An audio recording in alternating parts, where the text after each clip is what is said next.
Here they come. Welcome back to another episode of Here They Come. I'm Kate Lockhart. And I'm Paul Ramlow. Happy New Year, Kate. Happy New Year to you, Paul. I know one of the early shows this season we talked about the Dan Patch Awards and who we thought were going to be the divisional winners.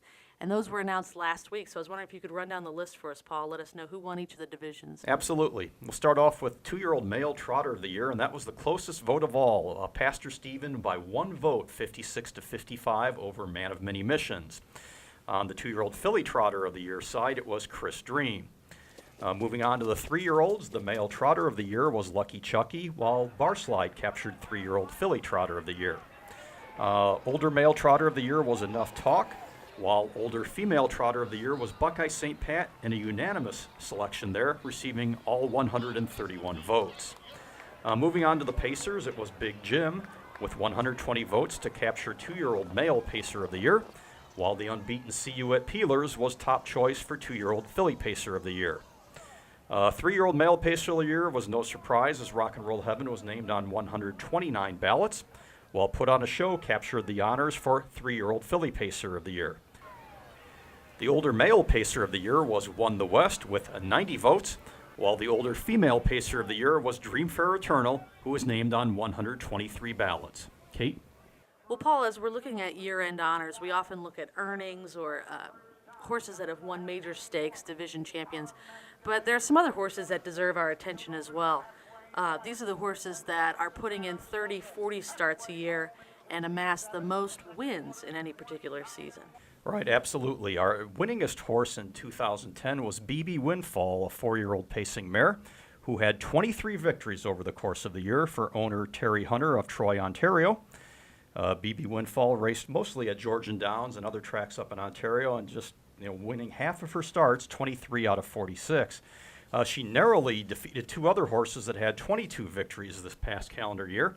Forever Friendly, a 7-year-old pacing gelding owned by Catherine Hawk of Orion, Ohio, and trained by Claire Umholtz, based mostly at Northfield Park in Northeast Ohio. And then Romantic Jet, a 5-year-old pacing mare owned by Perry Smith of Crete, Illinois, trained by Kathy Millman, who raced on the Chicago circuit, also with 22 victories in 2010. There's a couple of things that stand out to me, Paul. First of all, Forever Friendly and BB Windfall both started over 40 times this year. BB Windfall, the winner of 23 races, started 46 times, and Forever Friendly started 48 times in 2010. Unbelievable when you think about all the upkeep that goes in keeping these horses sound and racing week after week. Another thing that jumped off the page at me was St. Elmo Hero. Won 19 races in the year, which again, it's not the most, but he was 19 of 19, had 19 starts. A 4-year-old who didn't race at 2 or 3. An amazing start to a career. I'll be anxious to see what he's got in store for us in 2011. Yeah, and we'll read a little bit more about St. Elmo Hero in an upcoming issue of Hoofbeats. You can find out the story behind the story on also the horse that was just named December Horse of the Month by the USTA. And on the trotting side, Paul, there were 2 horses that tied with the most number of wins, 18 wins in 2010. The first was Andover America and also Sophisticat. Right, Andover America, a 5-year-old trotting gelding based at Pompano Park in Florida for the Bruce Ranger stable, won 18 times and finished off the season in racing in the Winners Over top class at Pompano, so an outstanding performance by that horse. Then up at Monticello, we had a 5-year-old trotting mare by the name of Sophisticat, co-owned by April Aldridge and Stanley Indig, also with 18 victories. April Aldridge was the trainer. Bruce Aldridge Jr. did the driving. Congratulations to those 2 trotters with 18 wins in 2010. Now, as we take a look at year-end honors and year-end accomplishments, Paul, I think it's also important for us to take a look on the driving and training side. Drivers, in terms of wins, we had George Napolitano Jr. coming in first. Shortly behind him was Tim Tetrick, who just had another outstanding season. I know on the earnings side, Tim was the top driver in terms of earnings in 2010 with over $16 million. It's amazing the amount of money he's been able to earn the past few seasons. I think it's maybe 4 or 5 seasons running now where he's won over $12 million, $15 million. It's just an unbelievable run for him.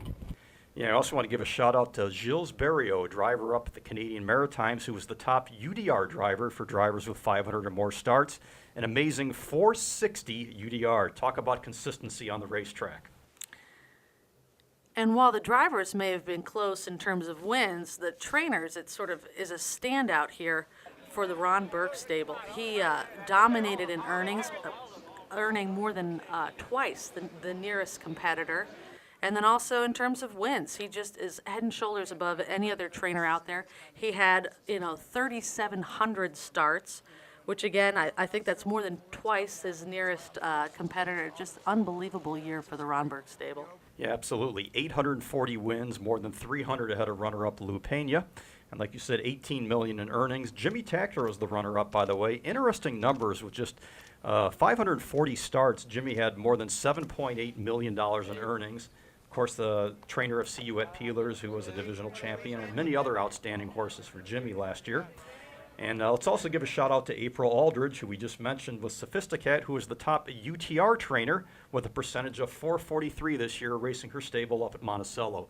So congratulations to everyone for those outstanding 2010 numbers.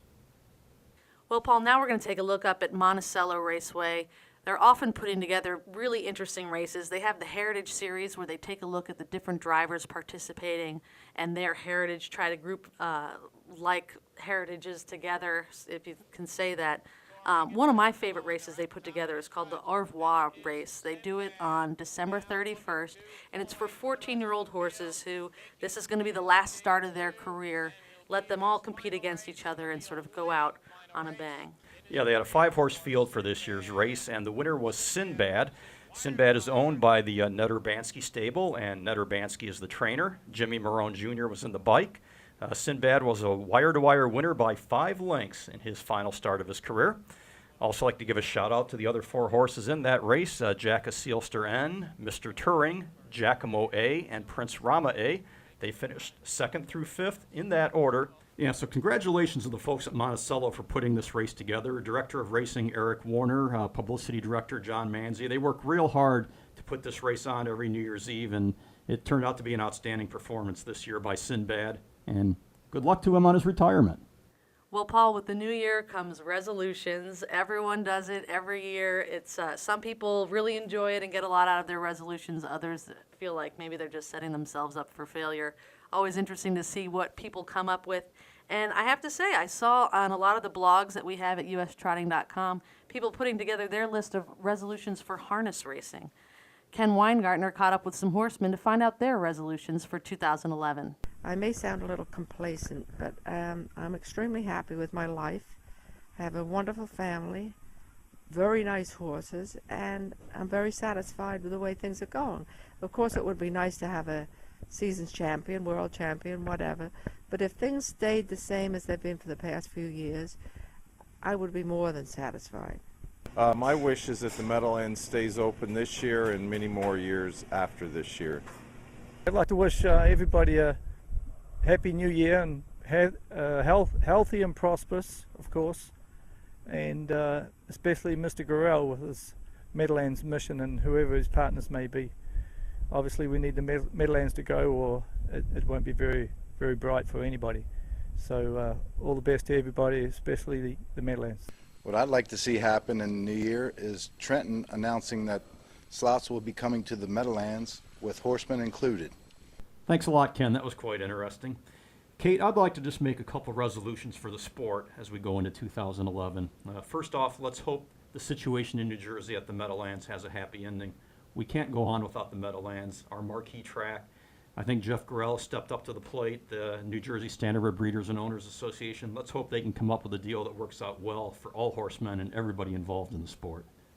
Secondly, I hope for good things for both Illinois and Ohio in 2011, as both states are getting very close to getting VLT legislation approved. Let's hope racinos are coming up in the near future for both Ohio and Illinois. Let's hope 2011 is the year that happens. Well, and I mentioned, Paul, at the start of the segment that I saw in some of the blogs, some other folks in harness racing, what their resolutions were. There were a couple I wanted to point out. Ellen Harvey of Harness Racing Communications devoted her blog to one particular resolution, and that is to bet more and to bet more at the Meadowlands. She feels like it's really important for the industry to come together, support the Meadowlands during these first few months of the year while they're trying to determine if they can work things out for the rest of the season. And she's going to put her money where her mouth is and make sure she supports that track. Another one of note was Tim Bojarski, who had a list of notable resolutions, some of which that jumped out to me were he was resolving to attend more live races this year. I know that's something I hope to do. It's always a good time to go out to the track, and I just don't get to do enough of it. He's also planning on taking more first-timers to the track. So as you head out to the track, think about bringing along a friend who may not know everything there is to know about harness racing. You can introduce them to this great sport we all love. And in addition, he resolved to pass along more of the great stories he reads to his friends and family, just like we pass on silly YouTube videos and joke emails. Be sure to pass along to our friends and family those harness racing stories that really jump out at us, and they might, find that those people develop an interest for the sport and the horses they're reading about. So it was an interesting list from the bloggers, and I think we all are hoping for better things for harness racing in 2011. Well, that'll do it for this week's episode of Here They Come. We'd like to thank Ken Weingartner, our roving reporter out in the field, and Rich Johnston, our producer and director here in the studio. I'm Paul Ramlow. And I'm Kate Lockhart. Join us again next time for another episode of Here They Come.